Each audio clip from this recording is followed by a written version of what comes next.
Welcome back, everyone. Well, after that total nightmare from episode 6, both the boss and the exporting, I can finally move on to my favorite world, Mad Dragon Festival. And from what I've witnessed so far here, it's actually not that bad. Like, yeah, I've had a couple stupid deaths here and there, but, like, in my practice run, I think I only died once. If at all, even. Anyway, we've got a dash pepper already, and we jump our way over to the first star, and the main reason I love this world so much, the spinning dragons. I just absolutely adore this gimmick. It's so fun and satisfying, and there's so many clutch moments you can get with these. But we're not trying to do those, sadly. We're playing safe here, particularly after those 2 dumb deaths I've had so far. Now, there is a red coin here, but I'm gonna skip it because this area actually splits off to another star, so I'm gonna cross paths with it anyway. And this dragon here is really easy. You can just jump over the gaps here. Though the end bit, you do have to be a bit careful because the path is quite long. So just stand about here and let it do the work, and there you go.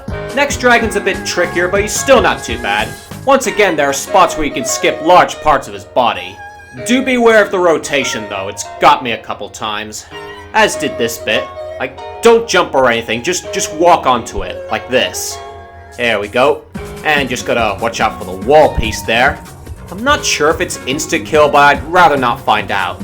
Now this one's actually kind of tricky to get past. He's probably the most cuttable of the bunch, but that exit you actually have to be pretty careful with. Okay, waiting for it. There we go, and one last shortcut. There we go, and this bit, yeah, it kind of speaks for itself. You have to wait for it to align. There we go, and up next is my favorite part of the whole map, the yin and yang dragons. Yeah, there's so many different ways you can traverse these two. Whoop, see, like that, because the way their bodies intertwine with each other. Especially towards the end, you see there, where they just start zigzagging. And there's a red coin at the end between the two, so that's a bonus there. And it's not that difficult to get once you figure it out, because again, you don't need to jump, just walk over the edges. Now the last dragon is different from the others, and he's also the hardest. So you're going up a spiral here, and you're mainly jumping over the red spines that kill you. But the closer you get to the top, the more easily the rotation can throw you off. And yeah, you can see there it's getting really tight now. Ugh, and gotta pay close attention to the path. And we're there. So far, at least, this is probably my favorite star in the whole game. It's just so much fun. Okay, same path, but we're going right this time. We've got another dash pepper course with lots of steep slopes, and they trip you if the effect wears off, so you gotta be fast. Alright, shortcut up ahead. There we go, and there's a red coin. Ooh, okay, easy Bane. That could have been disastrous. So basically, this part we're scouring the roofs of these temples for red coins. Yeah, this is my least favorite bit of the map. Like, some of the red coins, like this one, are really out of the way, and the area's a bit confusing when you first play. But thankfully I've got the place memorized, I think. And this is the only dangerous red coin in the area. There we go, and can I make the jump?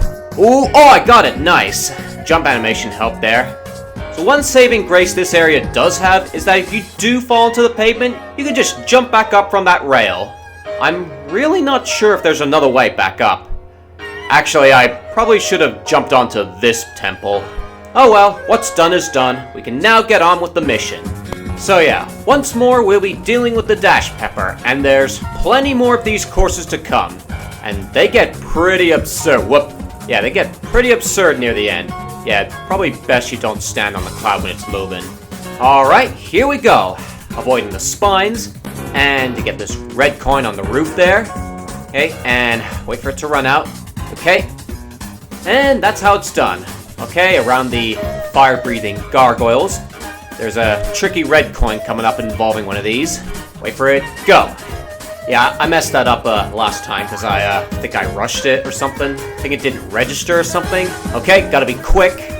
And there we go. And about a second to spare. Okay, last bit, gotta move just right. And there we go. Okay, just a couple jumps and we're there. Yeah, this is not really that bad if you're good with the dash pepper. It's just a couple of tricky red coin spots. Okay, we're going back the way we came for the first star, which means going through the dragons again. Lucky me. This time though, waiting for the dash pepper to go out, I'm gonna play it safe here. The last thing I want in these runs is a stupid death. And it's going quite slowly. Yeah, I got this at a really bad time here. But we're starting to move now. Now, you may remember me mentioning a red coin around here. And I skipped it because this area diverges to another mission. So, yeah, climb up the big torii. You can just about see it there on the roof. And if we continue along the path, we'll be greeted by a different set of dragons. And here we are, another marble course. And maybe it's just me, but the controls feel a lot tighter than I remember. Anyway, a bit of a big jump to the orange dragon. Go full speed, then brake hard as soon as you're over its body. And just go through the sweeper slowly. Don't have to worry about it too much, it's got a big margin. And coming down to the dragon's head, just mind the bump. Whoop. And another jump, much more lenient. Yeah, this course is mostly just big jumps. And most of them are pretty reasonable. Like here, you've got spines serving as guardrails. Whoa, Nelly. Here, just keep your camera straight and let it do the work. And adjust accordingly, too. Alright, next big jump. Ooh, I totally underestimated that. Again. Okay, now comes the worst bit. Gotta go nice and slowly and weave your way around the boost panels. Whoa, that was close. Easy. And... did I say that was the worst bit? I swear that felt harder before. Okay, one last jump. And there you go. Oh, God. Oh, that was close. Man, the marble controls feel so much better than before. Now, we're not done here yet. There's still a couple red coins to get. That rhymes. But yeah, I swear the controls had a small delay in them before, so you were all but forced to play cautiously. But that no longer seems to be the case, which I'm quite relieved about. Anyway, here are the 2 red coins. And I'm waiting for the cooldown as if I'm getting them for the first time. Now, I'm not sure how much these current controls will help me with that god-awful marble course in Battery Canyon, but overall it feels so much better to control now. Right, up next, we'll be dealing with the battery power-up again, along with a rather cuttable pathway, which you're gonna see now. There we go, easy, with plenty of time to spare. Okay, I'll get this red coin, which I missed in my practice run. And, yeah, we've got some hammers in here, because Ireland couldn't afford to get any mallets. Anyway, this other red coin down here, and we make our way to the orb through these saws and sweepers, but not before getting this red coin here. The sweepers are lining up so nicely today. And there we go. Now this next one's a bit trickier. First I'll get this red coin. Yeah, I'll admit, I actually messed this one up in my practice run. But once you figure it out, it's actually probably easier now that I think about it. Trust me for advice. But yeah, once you touch the cord, stand in the center, and you're there. And this section is a bit tricky at first too, but once you get it down, it's really easy. So you go up here, wait for the gap in the shuriken, and go. The spike ball shouldn't give you any trouble if you do it my way. These ones are a different story. They're very fast, and you've got another battery puzzle. Okay, go. You probably don't need to jump for them, but I'm doing so well right now, I don't want to take any chances. And we're done. Forget everything I just said. This star is so easy. And it seems I'm missing a red coin. Oh dear. I think it's around here, I'm pretty sure. I think I can take a shortcut here. Come on, please work. Oh, I got it, nice. Okay, let's find that coin fast. Oh, yeah, you can see why I skipped this. This part still confuses me. Maybe it's over here somewhere. Aha! There you are! Oh, thank God, that could have been disastrous. And it's a good thing Ireland is only a stone's throw away. They're like the closest point to the start of their world, even closer than Chalair. I still love you, Ireland. Alright, let's do this thing. Now, if memory serves me correct, I think I had no deaths here in my practice run. Let's see if lightning can strike twice. So just pay attention to the sweepers and you'll be fine. And this area, much like in the overworld, is a bit confusing at first. But once you do know the way, it's relatively simple. So yeah, just climb up here and don't fall off. Like that. Oh boy. I am the best at this game. So yeah, climb up here and don't fall off a second time. There we go, much better. And jump over the dragon spines like so. Next one's a bit harder because of the angle. And now, more dash pepper challenges.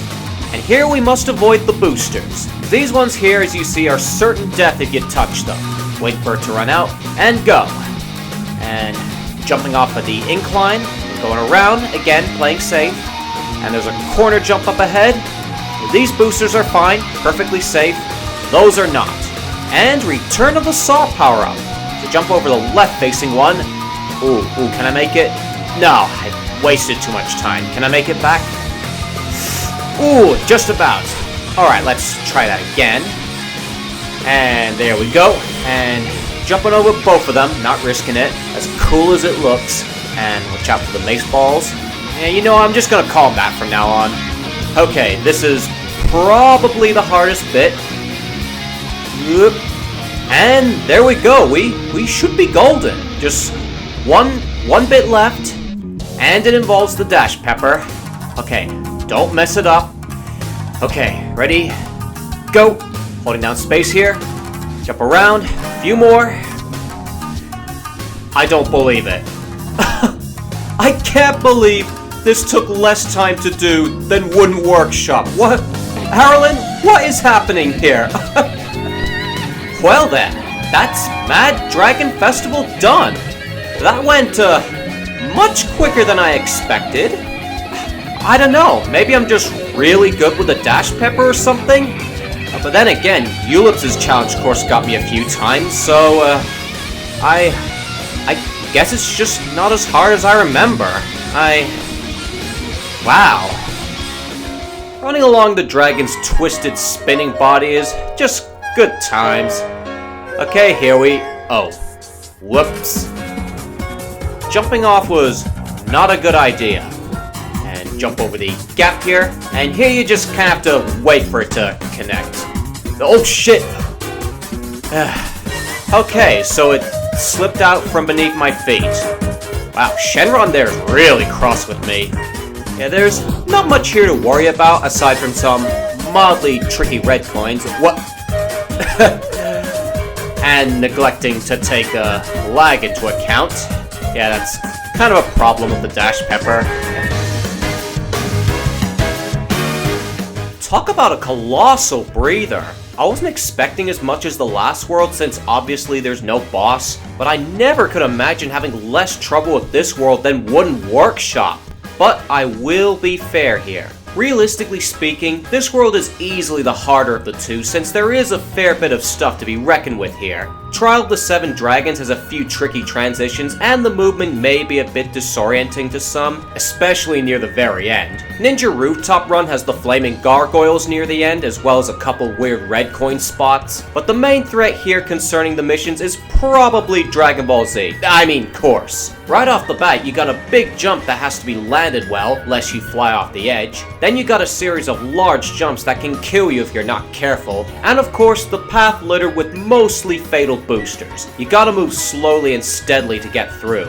And that's about it for the missions, honestly. Outside of those stupid deaths I had, nothing in this world really gave me any trouble. I just seem to be really good with the power-ups. That said, I will give Dragon Ball Course an extra half point just for those big-ass jumps. Oh, and into the dojo? There's barely anything until the end that can actually kill you, and even then it's not that big a deal. That just leaves the challenge course, and honestly, even that came up a bit short. Some parts with the dash pepper are a bit challenging, but overall, the last two challenge courses simply threw more at you, and in less time in Ulipse's case. I really want to say more about this world, but that's really all I have. I just didn't find it that difficult, which really disappoints me because I love this world so much. Surely though, I'll have more fun in Battery Canyon. I seriously can't believe this world is over with so quickly. Like, I was expecting all the stuff involving the dragons to be really challenging, especially Dragon Ball Course, since I really wasn't counting on the the marble controls being better than they were before. I suppose when you like something so much you get really good at it. But even still, this was quite a step down. And there's Unshine over there having a chat with Siam, probably giving his daily dose of exposition. It's not like the game was dialogue heavy enough. Or maybe it's Siam giving some tension regarding the final symbol door. Who knows, really? All we really know is that Unshine's BS detector is going off. Alright, enough with the foreshadowy dialogue here. Let's wrap things up already. So next time, we'll be going from a world I have very happy memories of to a world I have not so happy memories of. I'm hoping though that it's better than I remember, despite the amount of bully bots I'm going up against, as well as a certain marble course. So yeah, we'll all see how it pans out. So in the meantime, take care. Baneworth out.